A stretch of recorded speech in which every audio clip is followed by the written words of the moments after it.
반갑습니다. 오늘도 새벽 돌베개에 나오신 모든 성도님들을 주님의 이름으로 환영합니다. 오늘도 함께 창세기 말씀 묵상하도록 하겠습니다. 오늘 우리에게 주시는 하나님의 말씀은 창세기 26장 22절로 25절까지의 말씀입니다. 이삭이 거기에서 옮겨서 또 다른 우물을 팠는데 그때는 아무도 시비를 걸지 않았다. 그래서 그는 이제 주님께서 우리가 살 곳을 넓히셨으니 여기에서 우리가 번성하게 되었다 하면서 그 우물 이름을 르호봇이라고 하였다. 이삭은 거기에서 브엘세바로 갔다. 그날 밤에 주님께서 그에게 나타나셔서 말씀하셨다. 나는 너의 아버지 아브라함을 보살펴 준 하나님이다. 내가 너와 함께 있으니 두려워하지 말아라. 내가 나의 종 아브라함을 보아서 너에게 복을 주고 너의 자손의 수를 불어나게 하겠다. 이삭이 그곳에 제단을 쌓고 주님의 이름을 부르며 예배하였다. 그는 거기에 장막을 치고 그의 종들은 거기에서도 우물을 팠다. 아멘. 오늘은 창세기 26장의 말씀을 갖고 문제를 만나야 지경이 넓어집니다. 문제를 만나야 지경이 넓어집니다. 라는 제목으로 함께 하나님 말씀을 나누도록 하겠습니다. 26장 앞부분 말씀처럼 하나님은 이삭에게 축복을 주십니다. 그런데 오늘 본문의 말씀도 축복이라고 하기보다는 문제와 어려움에 가까운 내용입니다. 그랄 지역에서 농사를 지어서 큰 부자가 된 이삭은 그 지역 사람들로부터 시기를 받게 됩니다. 양떼와 또 소떼가 늘어나고 농사는 풍년을 이루었는데 그것이 도리어 그 지역 사람들의 미움을 받을 그런 이유가 됩니다. 이에 화가 난 그랄 사람들은 이삭이 사용하는 그의 우물들을 흙으로 메웠고 급기야 왕인 그랄 왕 아비멜렉은 이삭에게 그랄 지역을 떠날 것을 명령하게 됩니다. 어제 우리가 함께 본 내용처럼 리브가를 누이라고 속임으로 겪게 된 고비를 잘 넘겼으면 이제는 모든 것이 좀 순탄해져야 하는데 또다시 어려움이 찾아옵니다. 농사를 지으면 풍년이 되었고 양과 소 등의 가축은 날로 그 수가 늘어나게 되면서 이제 이방 땅에서의 삶의 터전이 좀 잡혀가는 것 같았는데 바로 그때에 뜻하지 않은 일이 오늘처럼 벌어지게 된 것입니다. 바로 그랄 사람들의 시기와 미움인 것이죠. 그런데 사실 이것은 이삭이 해결해 볼 수 있는 것이 아니었습니다.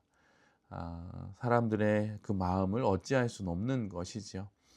그래서 결국 이삭은 아버지로부터 물려받았던 우물들이 메워지는 것을 당하게 되고 마침내 블레셋 왕 아비멜렉은 최후 통첩과 같이 내가 우리보다 크게 강성하였으니 우리를 떠나거라 이렇게 이야기를 하게 되지요. 이삭이 풍요로워지고 강성해진 것은 하나님이 약속하신 것입니다. 그래서 하나님이 지시한 그 땅에 머물면서 하나님께서 복을 주시겠다고 하신 그 말씀을 따라 곳에 머물렀고 그렇게 이 모든 것을 누리게 된 것이죠. 그런데 지금 이삭은 하나님이 주신 그 복으로 인해서 오히려 더 큰 어려움을 맞이하고 있습니다. 어떻게든 주님이 말씀하신 그 약속을 지키기 위해 그 땅을 떠나지 않고 또 오늘도 묵묵히 삶을 살았는데 또 이를 악물고 어떠한 수모와 또 모욕도 참아냈는데 또 무수한 방해와 협박 속에서도 그 땅을 떠나지 않았는데 이사에게 돌아온 것은 오히려 그날을 떠나라고 하는 왕의 명령이었습니다. 이것이 복일 수 있을까요? 26장 전체를 보면 아내로부터 신뢰를 잃고 고개를 들 수 없는 형편이 된 것이 이삭의 모습입니다. 또 성실하게 정말 일해서 거두게 된 그 많은 부요함들이 오히려 많은 사람들의 어떤 시기와 시비의 이유가 되는 것이죠. 아버지로부터 물려받았던 유산인 우물들도 흙으로 메워지는 것을 두 눈으로 봐야 했었습니다. 이 모든 것이 정말 복일까요? 이것은 복이라고 말하기보다는 어려움이고 문제라고 말할 수 있습니다. 이것을 두고 어느 누구도 하나님의 복이라고 말할 수는 없을 것입니다. 그런데 우리들은 그렇게 생각하지만 하나님의 시선은 다릅니다. 오늘 본문을 보면 하나님은 이렇게 말씀하시죠. 나는 너의 아버지 아브라함을 보살펴 준 하나님이다. 내가 너와 함께 있으니 두려워하지 말아라. 내가 나의 종 아브라함을 보아서 너에게 복을 주고 너의 자손의 수를 불어나게 하겠다. 표면적으로 이삭은 여러 어려움을 겪습니다. 그러나 하나님은 그것들을 통해서 복을 주십니다. 아버지 아브라함이 겪었듯이 이삭도 여러 어려움을 겪으면서 결국은 이를 통하여서 복을 받게 되는 것이지요. 그 복이 무엇일까요? 그것은 이 많은 문제들을 통하여서 그의 삶의 지경이 넓어지는 것입니다. 새로운 땅, 미지의 땅, 하나님이 펼쳐주시는 믿음의 땅은 문제를 통해서 그 지경이 넓어집니다. 시편 119편 71절에 이런 말씀이 있습니다. 고난당한 것이 내게 유익이라. 이로 말미암아 내가 주의 율례들을 배우게 되었나이다. 문제는 우리의 익숙한 삶에 균열을 일으키고 이 균열로 인해 우리의 삶을 변화시킵니다. 문제가 없다면 변화도 없지요. 위기가 없다면 기회도 없는 것입니다. 문제가 있어야 우리가 더 나은 신앙 인생을 살아가게 됩니다. 문제를 어떻게 풀지 고민하다가 결국은 신앙으로 풀어야 한다는 것을 알게 되는 것이지요.